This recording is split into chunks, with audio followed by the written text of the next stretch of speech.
Olá meus amigos, sejam bem-vindos a mais um vídeo do História à la Carte. Este vídeo é o último de nossa série sobre a Segunda Guerra Mundial e seu tema é a derrota do eixo. Amigos, não se esqueça, você encontrará aqui na descrição do vídeo os links relacionados para as edições anteriores da série, ou seja, os capítulos anteriores do vídeo que você está vendo agora. Além disso, também linkaremos aqui os links para os conteúdos relacionados com o desenrolar da Segunda Guerra Mundial. Nesta terceira fase, que vai de 1943 até 1945, é onde temos a participação das forças brasileiras. O Brasil, apesar de ter declarado guerra contra a Alemanha em 1942, foi somente em 1944 que o Brasil enviou soldados para atuar no conflito. O Brasil chegou a enviar 25 mil soldados para atuar junto dos Estados Unidos na libertação da Itália. O processo de entrada na guerra dos brasileiros é um tanto quanto até estranho, afinal de contas, o Brasil naquele momento era governado por Getúlio Vargas, em sua ditadura do Estado Novo. Getúlio Vargas se espelhava muito na ditadura do próprio Mussolini neste momento para governar o Brasil. Dessa forma, acreditava-se que o Brasil não ia entrar na guerra, o Brasil não ia adentrar no conflito. Porém, incentivado ali por ataques feitos contra navios brasileiros, e também por um empurrãozinho dado pelos Estados Unidos ao ofertar empréstimos para o Brasil, que Getúlio Vargas utilizou para construir a Companhia Siderúrgica Nacional, a CSN, foi justamente esses eventos que acabaram fazendo com que o Brasil declarasse guerra contra a Alemanha ainda em 42. Porém, esse processo do Brasil declarar guerra ainda levou um tempão para que ele enviasse soldados. Afinal, os soldados brasileiros deveriam ser treinados, foram treinados pelas forças americanas, os soldados brasileiros tinham que se alistar, o exército brasileiro tinha que se equipar. Dessa forma, foi se prolongando cada vez mais a atuação do Brasil na guerra, até que em 1944 o Brasil vai acabar auxiliando os americanos. O Brasil vai enviar duas tropas, o Brasil vai enviar a FEB, que é a Força Expedicionária Brasileira, os soldados de infantaria, o exército brasileiro propriamente dito, e também o Brasil vai enviar a chamada FAB, que é a Força Aérea Brasileira. Dessa maneira, então, os brasileiros vão auxiliar os Estados Unidos justamente na libertação ali dos territórios italianos. A principal atuação brasileira nesse auxílio da libertação da Itália vai se dar justamente na Batalha de Monte Castelo. A Batalha de Monte Castelo vai alcançar, os brasileiros vão alcançar a vitória sobre tropas alemãs. Nós temos ali, gente, que naquele momento, devido a questões políticas que o Brasil vai sofrer, a atuação dos brasileiros na Segunda Guerra Mundial durante muitos anos foi vista como menor, como insignificante.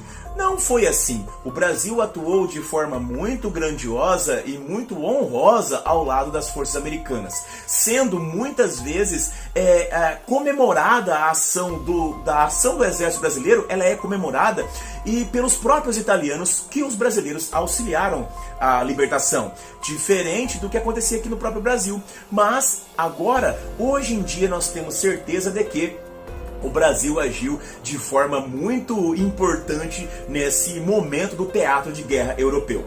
Interessante, se você tiver curiosidade de ver mais ou menos como foi a atuação brasileira, o bom de falarmos de Segunda Guerra Mundial é que sempre nós temos muitos filmes para indicar. E neste momento eu indico para vocês o filme chamado Estrada 47. O filme que é chamado de Estrada 47 é justamente um filme feito sobre a atuação dos pracinhas brasileiros durante esse momento da Segunda Guerra Mundial. É um filme muito interessante, um filme muito bacana que vale a pena ser visto para que você possa se inteirar um pouco mais aí da participação brasileira nesse terrível conflito que foi a Segunda Guerra Mundial. Porém, o mais importante evento militar desse período da guerra é indiscutivelmente o que ficou conhecido como Dia D. O Dia D, meus amigos, foi a invasão perpetuada por tropas aliadas vindas da Inglaterra para libertar a França. invadindo as praias da Normandia. Como nós sabemos, a Alemanha nazista havia construído a chamada Muralha do Atlântico para blindar toda a costa ali do Canal da Mancha para impedir uma possível invasão feita pelos ingleses. No entanto, essa Muralha do Atlântico não resistiu a um ataque maciço que aconteceu no dia 6/6/1944. Esse dia, conhecido como Dia D, é a maior invasão militar que nós temos na história da humanidade. Nesse dia foram utilizados uma quantidade gigantesca de homens, armamentos e equipamentos para poder quebrar a Muralha do Atlântico, criando assim uma nova frente de batalha contra a Alemanha nazista. Foram utilizados 155 mil soldados, 14.200 barcos, 1.240 navios, 14 mil bombardeiros. Nós temos então uma quantidade de equipamento gigantesca utilizada ali para poder quebrar a Muralha do Atlântico. Devido a obstáculos que os nazistas colocaram na praia, os navios não conseguiam desembarcar na praia. O desembarque era feito ainda no mar. Os soldados tinham que percorrer uma distância até chegar à praia, né? E nesse processo de distância eles carregavam mochilas pesadas, mochilas que chegavam a pesar até por volta de 80 quilos. Dessa forma eles tinham que percorrer uma distância que era de mais ou menos 186 metros até chegar na região onde estavam as casas-matas. Isso era feito carregando equipamento, carregando munição. Eles desembarcavam na praia e muitos acabavam morrendo afogados graças ao peso. Sem contar que eles eram muitas vezes eram recebidos, né, a chuvas e mais chuvas de tiros de metralhadora. Dessa forma, nós temos então que as praias da Normandia eram extremamente protegidas, mas onde havia a principal guarnição, a principal proteção, era justamente na praia que foi denominada na Operação de Omaha, que era onde desembarcariam os soldados americanos.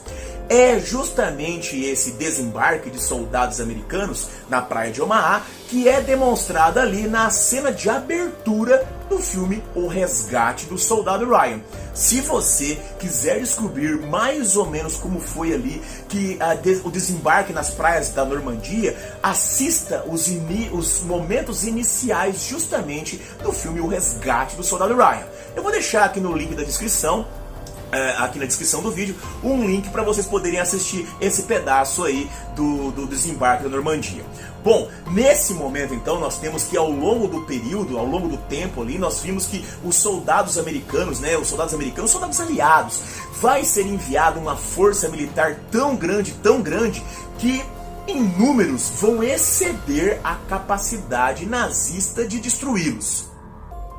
Para vocês terem uma ideia, existe uma estimativa, praticamente um cálculo, que a operação foi autorizada contando que com cada 10 soldados que saltassem dos navios, das barcaças de desembarque, apenas 3 seriam capazes de colocar os pés na praia. Ou seja, de cada 10, 7 iriam morrer antes de chegar na praia. Mesmo assim, ela foi autorizada. No dia, isso não aconteceu, morreram muito menos, não morreram 7 em cada 10, morreram menos, mas mesmo assim morreram uma quantidade gigantesca de soldados. Quebrada a Muralha do Atlântico, dominada as praias da Normandia e aberta uma nova linha de frente, nós temos ali que centenas de milhares de munições, centenas de milhares de soldados, centenas de milhares de armamentos vão poder passar através ali justamente das praias da Normandia e vão proporcionar a abertura de uma terceira linha de ataque. Se você olhar nesse mapa, você vai ver agora como que nós temos ali uma configuração que a Alemanha nazista está praticamente cercada. Repare que nós temos que do lado da direita, você vê que vem descendo, os soviéticos vêm descendo justamente para tomar ali a Alemanha nazista.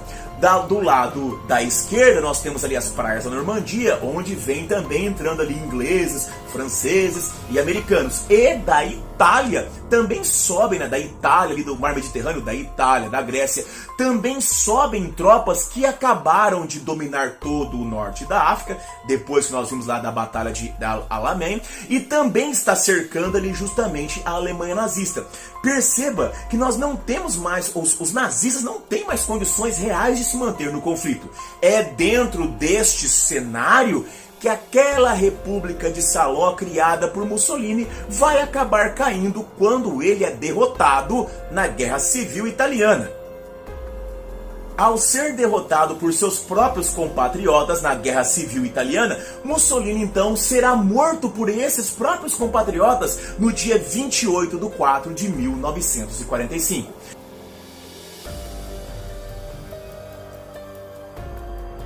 Dessa maneira, então, a pouquíssima irrisória resistência que nós tínhamos ali além da própria Berlim acaba de cair, ficando então a Alemanha nazista como o último país que ainda resiste como parte do eixo dentro do continente europeu. Mas a execução de Mussolini não foi tão simples. Após ele ter sido executado, ele foi colocado em exposição em plena praça pública.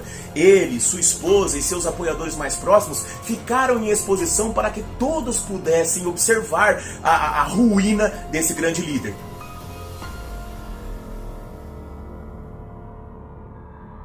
Esta situação de exposição em praça pública, de humilhação pública sofrida pelo corpo de Mussolini já executado, derrotado, bateu forte na figura de Hitler. Hitler já estava há algum tempo escondido em seu bunker que ficava embaixo da chancelaria alemã.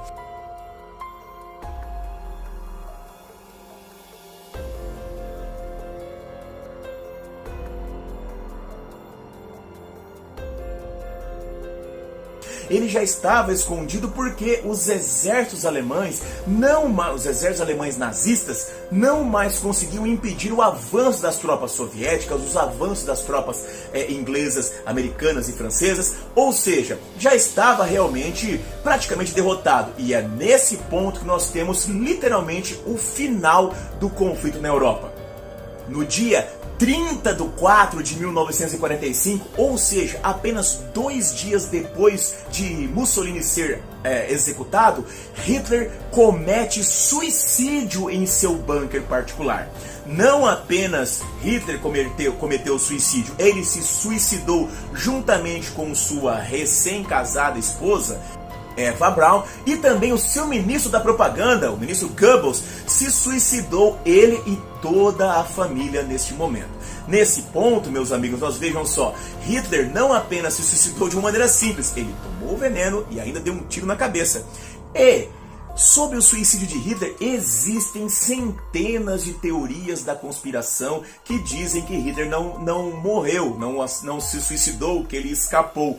Observe só essa imagem que foi tirada há poucos anos atrás, que essa pessoa realmente parece ser Hitler. Mais interessante que essa imagem, ela tem tipo uns 2, 3 anos.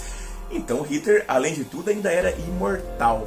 Na realidade, sobre as teorias de que Hitler não tenha se suicidado e esteja vivo, nós faremos um vídeo à parte só sobre isso. Mas existe sim provas de que Hitler tenha realmente morrido em seu bunker, como por exemplo, os corpos carbonizados.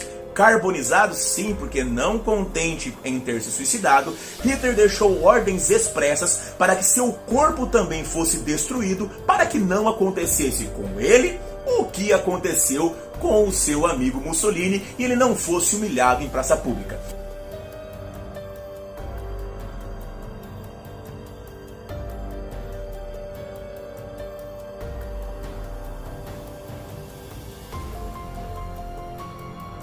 Esses corpos foram feitos testes ali de arcada dentária na época, comprovando ali que era justamente a figura de Hitler que havia se suicidado em seu bunker.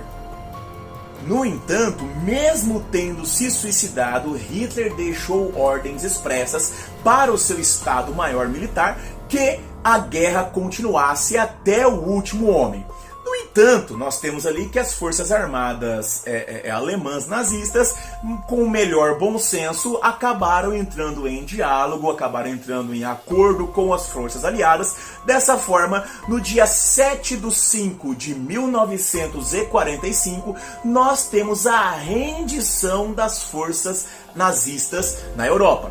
Esse momento, no dia 7/5, não se engane, ele não marca, se renderam no dia 7/5 para os Estados Unidos e a França e no dia 8/5 para as forças soviéticas. Mas, tecnicamente, nós temos ali o dia 7 como a data final.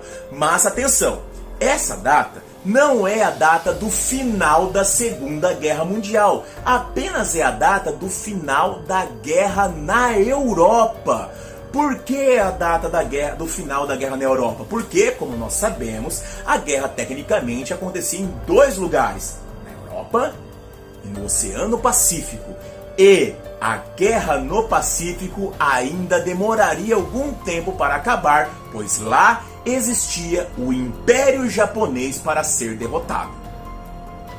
A guerra no Pacífico, termo pelo qual ficou conhecido os combates nesse local, ainda demoraria um pouco de tempo para terminar. Afinal de contas, o Império Japonês já não tinha mais condições de sustentar essa guerra. Como nós falamos em nossos vídeos anteriores, depois da Batalha de Midway, as forças militares japonesas ficaram muito debilitadas e concentradas apenas em conter o avanço da guerra. Essa contenção era feita a duras penas. O exército, a marinha japonesa não conseguia barrar o avanço das forças americanas. Os americanos, muito melhor equipados, muito melhor armados, por mais que os americanos sofressem muito por não estarem acostumados a lutar naquele tipo de clima, lutarem naqueles tipos de terrenos, os americanos sofriam demais e as perdas americanas eram consideráveis, mas mesmo assim as perdas japonesas eram muito maiores. Nós temos então que os japoneses não conseguiam barrar o avanço das forças americanas. Uma das estratégias que eles usaram nessa tentativa desesperada de barrar os avanços dos americanos ficou conhecida como kamikaze.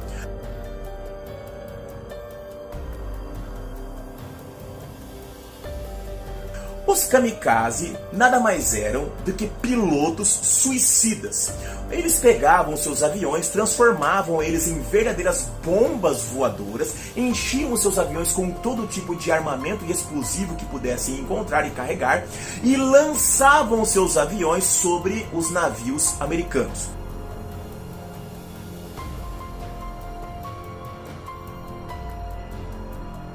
Esses kamikazes tentavam retardar o avanço da marinha americana. No entanto, mesmo fazendo prejuízos, destruindo alguns navios, destruindo alguns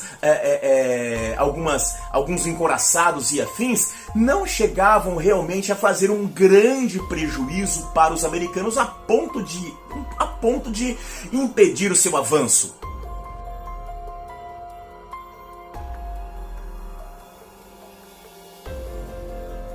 Muito pelo contrário, o que acabava acontecendo é que a própria força militar japonesa ficava privada de ótimos pilotos. Dessa maneira, a própria estratégia de utilizar kamikazes, pilotos suicidas, acabou comprometendo a existência de mais defensores para o Japão.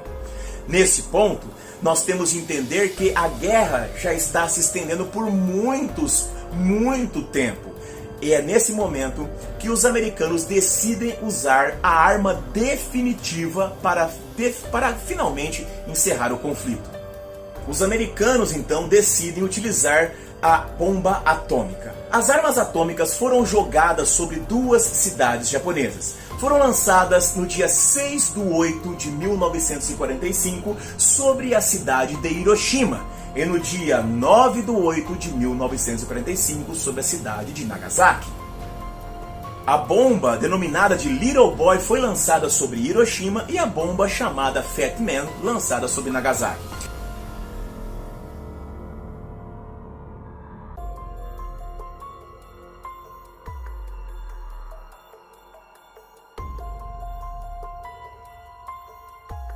Na realidade, essas armas atômicas haviam sido desenvolvidas para serem lançadas sobre a Alemanha nazista.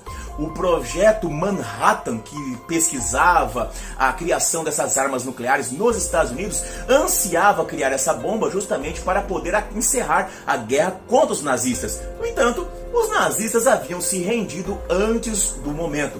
Dessa forma, então, os americanos tinham essas armas para serem utilizadas e a guerra no Pacífico se estendia por um longo período. Dessa maneira, então, nós podemos observar que, ao serem lançadas tanto sobre a cidade de Hiroshima quanto de Nagasaki, as cidades foram literalmente riscadas do mapa.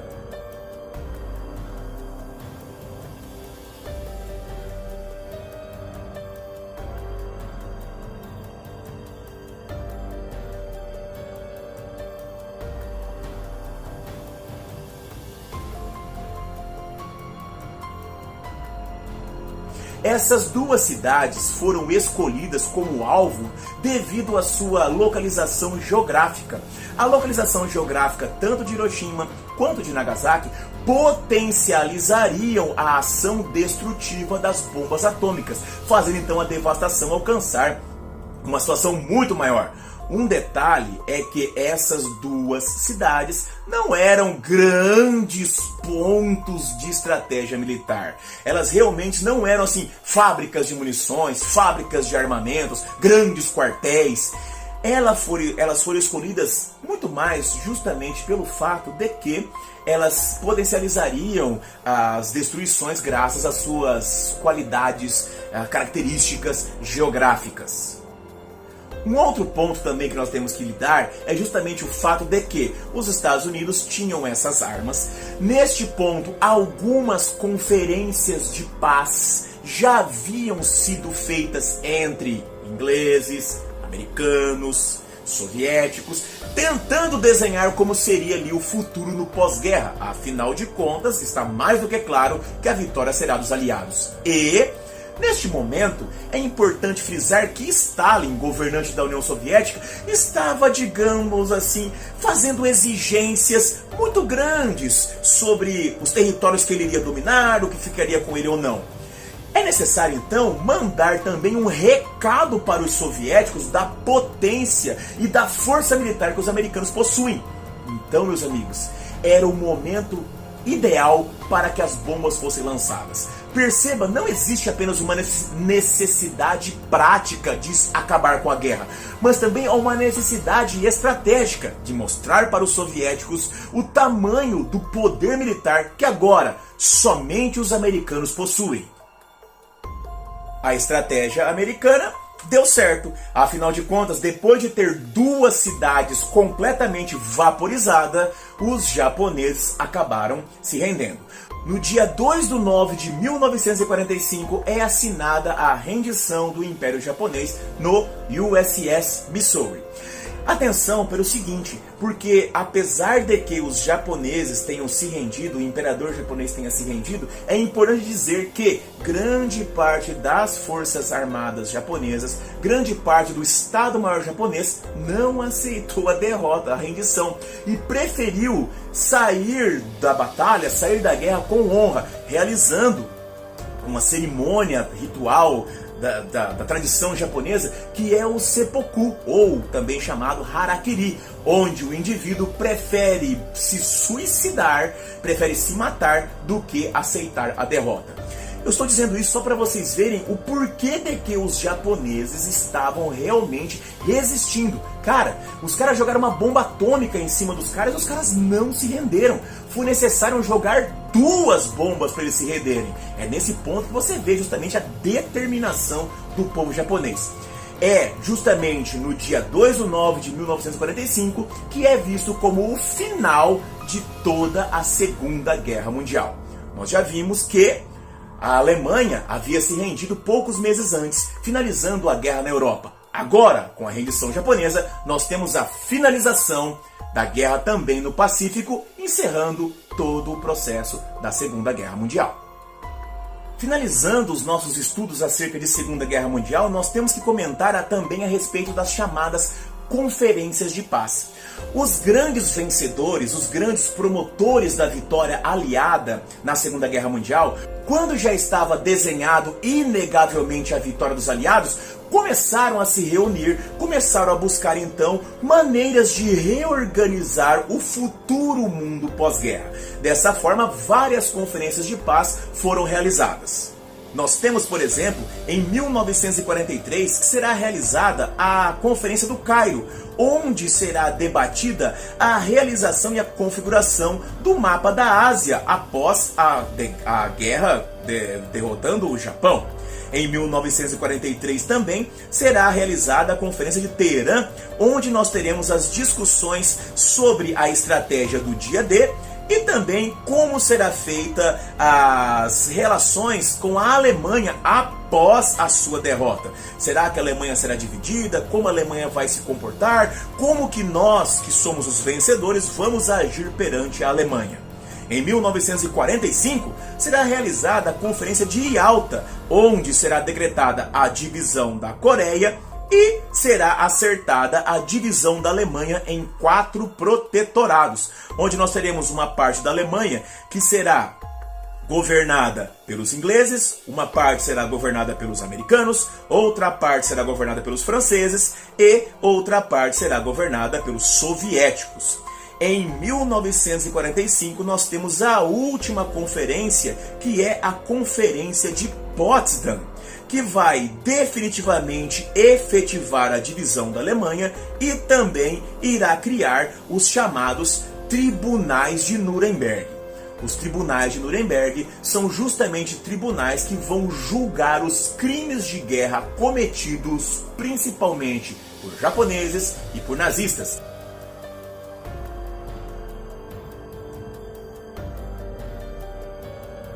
Aquelas crimes de experiências com os humanos, campos de concentração, campos de extermínio serão julgados e muitos agentes serão condenados à morte, a prisões perpétuas pelos tribunais de Nuremberg. Além das conferências de paz, nós temos de entender que, com o final da Segunda Guerra Mundial, comentamos até isso antes, despertou-se na humanidade, nos indivíduos, nos grandes líderes humanos, a necessidade de ficarem mais atentos com o surgimento de novas ditaduras, de novas guerras. E era preciso criar um sistema para promover a paz perante o mundo. E é neste momento que vai surgir a criação da ONU. A ONU, Organização das Nações Unidas, será criada no dia 24 de 10 de 1945. Suas principais atribuições são justamente manter a paz, promover a amizade entre as nações, eliminar a pobreza, a doença e o analfabetismo, incentivar os respeitos pelos direitos e liberdades, mas, principalmente, a ONU deve impedir o nascimento de um novo conflito tão mortal e tão destruidor quanto o que foi a Segunda Guerra Mundial. Amigos, finalizada a Segunda Guerra Mundial, um clima de grande otimismo tomou conta do planeta. Grandes desenvolvimentos, tecnologias, populações aumentando e realmente um período de muita alegria toma conta da Terra. No entanto, nem tudo são flores. Afinal de contas, por mais que nós tenhamos 4 indivíduos, 4 países responsáveis pela vitória, na realidade, apenas 2 países são os reais transformadores e os reais motivadores das vitórias aliadas. Estamos falando dos Estados Unidos e da União Soviética. Esses 2 países se tornarão 2 superpotências, cada qual defendendo seu estilo político-econômico, que será muito antagônico. Com o surgimento dessas 2 superpotências que vão acabar se rivalizando, teremos um novo momento conflitante na história humana, a Guerra Fria. A Guerra Fria durará anos e anos, surgirão pequenas batalhas onde esses 2 países vão tentar provar a sua superioridade um sobre o outro. No entanto, esse é assunto para séries e para vídeos vindouros aqui no História à la Carte. Meus amigos, a Segunda Guerra Mundial foi indiscutivelmente o conflito mais mortal que já aconteceu em toda a história da humanidade.